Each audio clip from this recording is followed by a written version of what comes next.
Energizer, known mainly for their batteries, have just gone and done something crazy, and I've got 3 smartphones to show you back to back in this video, and I think each one will impress you in its own way. First up, and the lowest end phone here, is the Energizer Ultimate U620S Pop. Catchy naming, I know, but it's really well built. The phone is encased in Gorilla Glass 3, has a well-placed side-mounted fingerprint scanner, and in my opinion looks every bit as good as flagships that are coming out now. LG could learn a thing or two.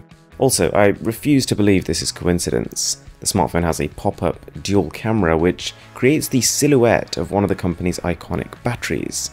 It's a cool touch. It is $299, and it's easy to forget that. The phone runs Android 9, and you get a Full HD Plus LCD display that fills the whole front of the phone, and mind you, minimizes the chin a lot better than far more expensive rivals. It's got a triple camera on the back, which is not going to be close to flagship performance, but still, at $299, 10 out of 10 for effort. It's even pretty powerful. I had a meeting with the guys behind this, and whilst one of them insisted this is upper mid-range, I'd say just mid-range covers it, which is fine for the price. It runs a MediaTek P70 chip with 6GB of RAM and 128GB of storage.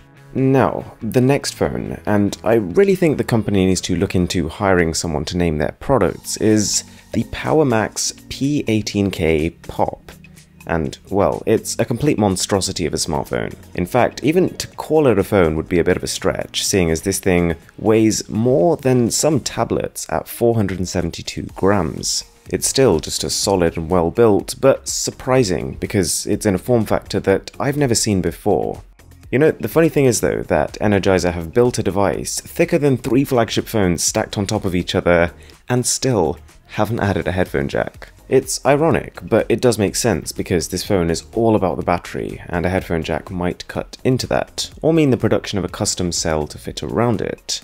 At 18,000 mAh, this is the largest battery I've ever seen on a phone, and when it releases around summertime it'll be a world record breaker.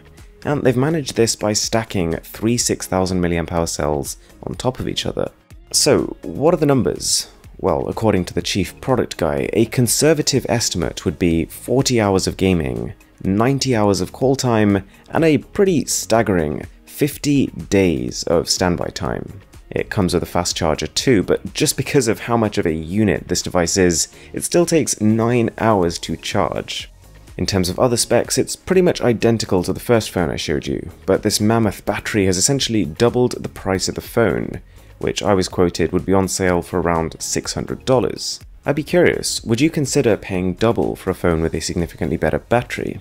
So, what's the third phone? Well, it turns out that Samsung and Huawei are about to get some flexible competition, in the form of, wait for it, the PowerMax P8100S. It's actually quite a serious phone. Although they didn't have any pre-release models for me to try, it should combine a price that is, to quote, definitely not $2,000 and top-tier specifications. There'll be a MediaTek version, but also a 5G one powered by the Snapdragon 855 chip, with a 10,000 mAh battery and a 48 megapixel dual camera setup on the back. While I was at the booth, I was also drawn to this lifetime warranty sticker that was all over the place. And turns out it's not quite what it seems, but they say that if you have any hardware or software issue in the first 3 years of using one of their phones, they'll immediately repair or replace it.